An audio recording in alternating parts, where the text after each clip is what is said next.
the easiest way to explain what surrogacy does is surrogacy splices what should be one woman, a mother, into 3 purchasable and optional women. The male nurses used to always just refer to the women as breeders.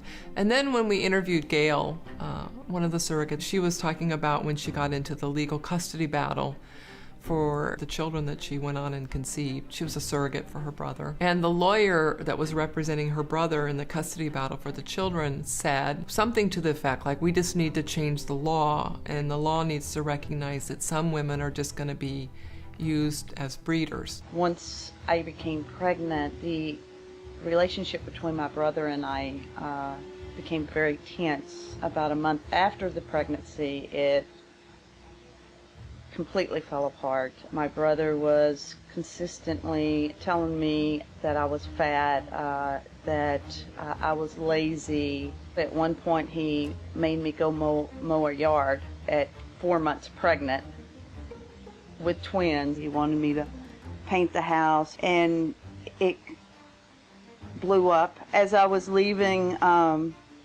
getting in the car, he asked, what about the babies? And I said that we were going to be lucky if, because of the stress that was going on. And he turned around to me and said, well, I'll get some other stupid female to have my children. Hey guys, welcome to another video. Today I have a very controversial topic, the topic of surrogacy. This might take a few videos, honestly. Before I researched this video, or maybe a couple of years ago, my opinion on surrogacy was very scant and superficial.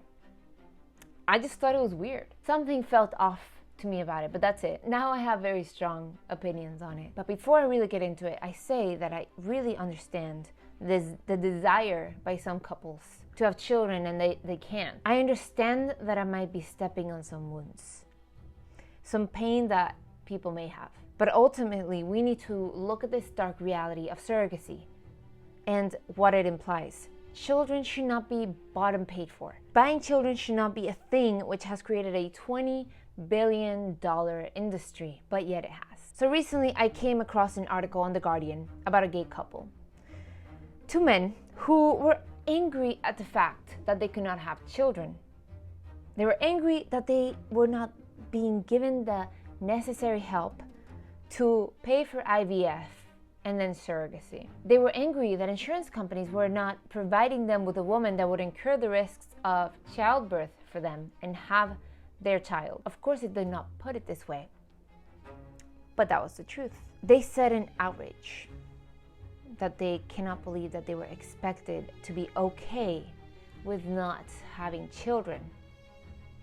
And yes, they should be okay, and they're expected to be okay with it, because having children is not a right. 2 men cannot have children together.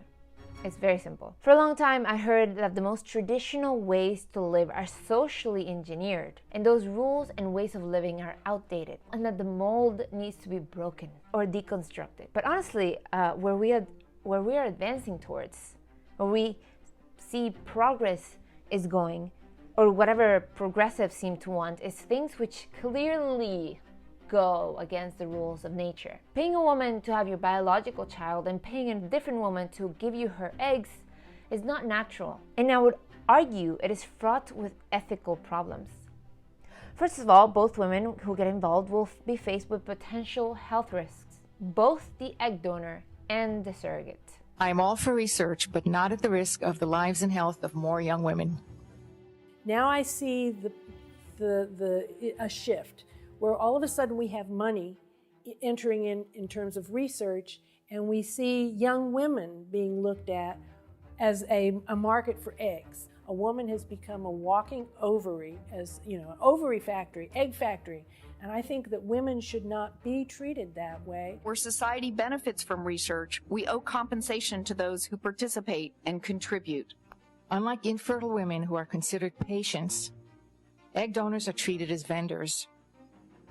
When they walk out of the IVF clinic, no one keeps track of them. It's an industry that pretty much thrives on profits and reputation and has very little incentive to report adverse events or to protect the health of donors who are anonymous. I was shocked to learn that no one had ever studied the potential long-term risks of egg donation, especially the risks of high-dose hormones given to healthy young women. Little story time. A few years ago, actually, someone contacted me on IG, and they told me they were from an agency, an egg donor agency, which was looking for egg donors, right? I looked them up, and it was a legit company. This was a legit inquiry, or I don't even know what to call it. They were offering me $16,000. They also positioned this as something good I would do for a couple. You know, helping them have kids. At the time, I was a student with some credit card debt, and I was really financially illiterate. I'm trying to fix that now. And I had no income. So obviously, $16,000 was insanely tempting. Thankfully, I was not in a dire situation by any means. I had my family helping me out. And with the little information I could gather about the procedure and the fact that I was told I would have to take medication for 3 months, my gut told me to say no. But many other women in their 20s will get the same offer, and honestly, the money will cloud their better judgment because this procedure has risks. And here we have a healthy young woman, and so she is operating under a financial inducement to accept risk that is against her own health interest. And that's the problem. Well, one is the financial compensation, and we're taught in medical school that anytime you have financial compensation, it creates inequities in care and in the decisions that people make. So if someone is more in need of money, they're more willing to take risks. And I feel like in my case, the money definitely made a difference in the decisions I made. And I did make poor decisions as a result. According to the Center for Bioethics and Culture Network, risks can be ovarian hyperstimulation syndrome, ovarian torsion, which requires surgery, kidney disease, ovarian cysts, loss of fertility, stroke, premature menopause, cancer, and even death. Not to mention, there is no long-term follow-up for women who donate their eggs. The list of dangers for egg retrieval in women would include the OHSS, which would put a woman at risk for pulmonary complications, fluid imbalances, stroke, death. Then you also have the clotting issues, that you can have clotting where you can have stroke, you can have pulmonary infarcts, you can have loss of legs, you can have perforation of the bowel, you can have perforation of the bladder, you can have bleeding from hitting a major organ, you can have all the complications of a surgical procedure because you have a laparoscopic procedure. You can also have in the future, you can have adhesions, so you can have problems getting pregnant or difficulties in the future. So there's a lot of issues and safety issues that can occur from the drugs and then from the procedures themselves to collect the eggs. And when you look at the websites when they are asking for donors, volunteers, or to get paid, that information's not there. And I think that in terms of the women who are considering voluntarily or even for money donating their eggs, they need to be aware that this is not a procedure that is not without risk. And one of those risks, unfortunately, is death. When it comes to surrogacy, according to a study by the Center for Bioethics, which I will link below, a woman was more likely to have a pregnancy that was high risk during a surrogate pregnancy than during a non-surrogate pregnancy. Surrogate mothers were more likely to have unfavorable outcomes during her surrogate pregnancy. These included high blood pressure, hemorrhage, preterm labor, placenta previa, postpartum depression, and postpartum high blood pressure. And of course, there have been the times when the surrogate mother died during childbirth, which I would say is a pretty severe side effect. I don't know how in good conscience you would risk someone else's life just to have a biological child that is your own. Not to mention surrogates, at least in the US, tend to be mothers themselves. So the ones that die giving birth leave their own children motherless. One surrogate, and let's be honest, if we go into Google and we search for risks of being a surrogate and we click an article by a surrogacy agency, we're probably not going to get the best and most transparent result. Why? Because this is a for-profit industry and they don't really benefit in sharing fully the truth. One surrogate that herself has 2 kids who then had a near-death experience during surrogacy said, quote, "Surrogacy is a for-profit business. No one's going to tell you that there's a possibility you could die. They're trying to make money, so they tell you about the glitz and the glam.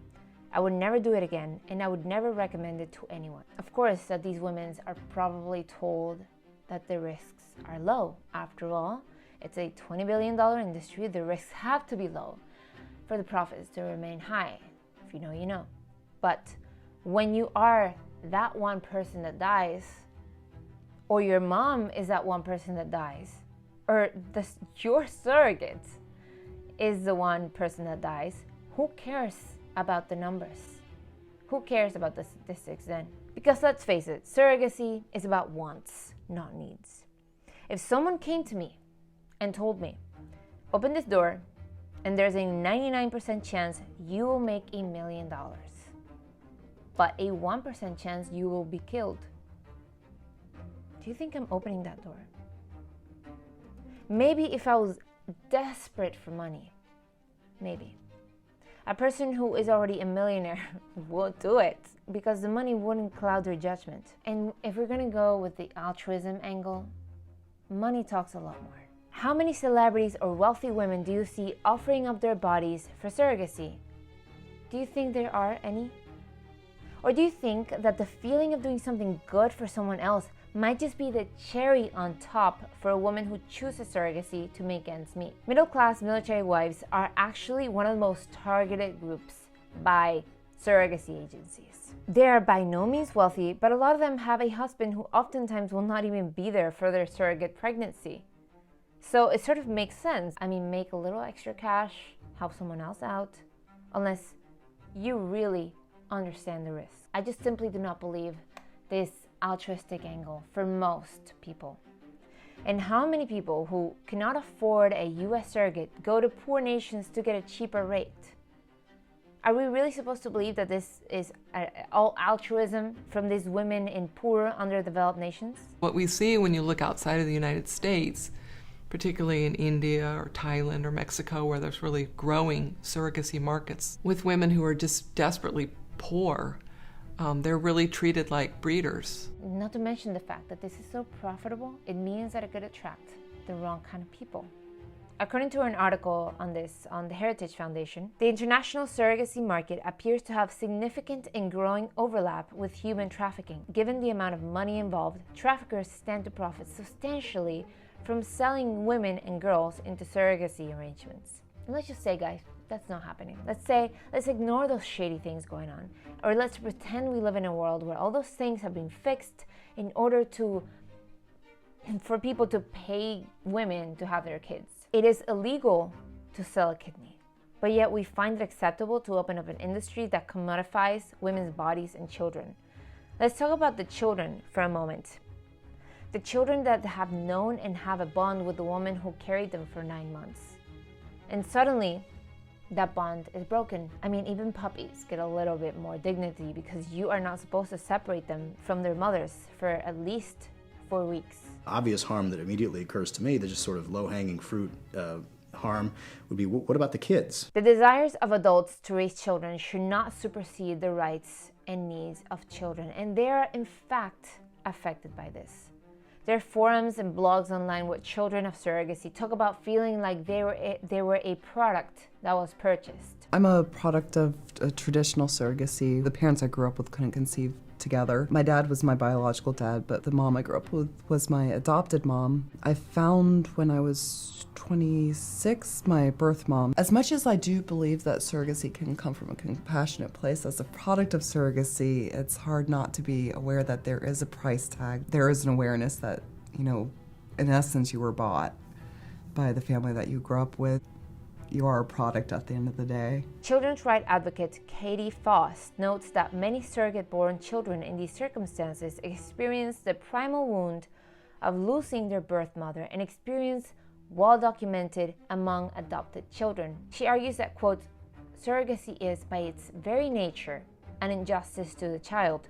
Birth is intended to be a continuation of the mother-child bond, not the moment in which the child suffers an intentional primal wound. It's the day when the baby should see the mother that she already loves and knows for the first time, not the last. So not only how difficult it was for her as a newborn to be separated from the only thing that she knew and was comfortable with, but how it would affect her as she grew up.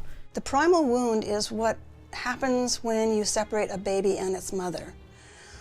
Babies know their own mother through all their senses, and when for some reason the baby is separated from that mother, the prenatal bonding is interrupted. There is a trauma that happens to both the baby and the mother. And they both feel as if something is missing within them. They know something's different, something's wrong, something doesn't feel right. And it's after they find papers or do something like that, they feel betrayed and they feel relieved because they have this understanding now why they felt as if they didn't fit in.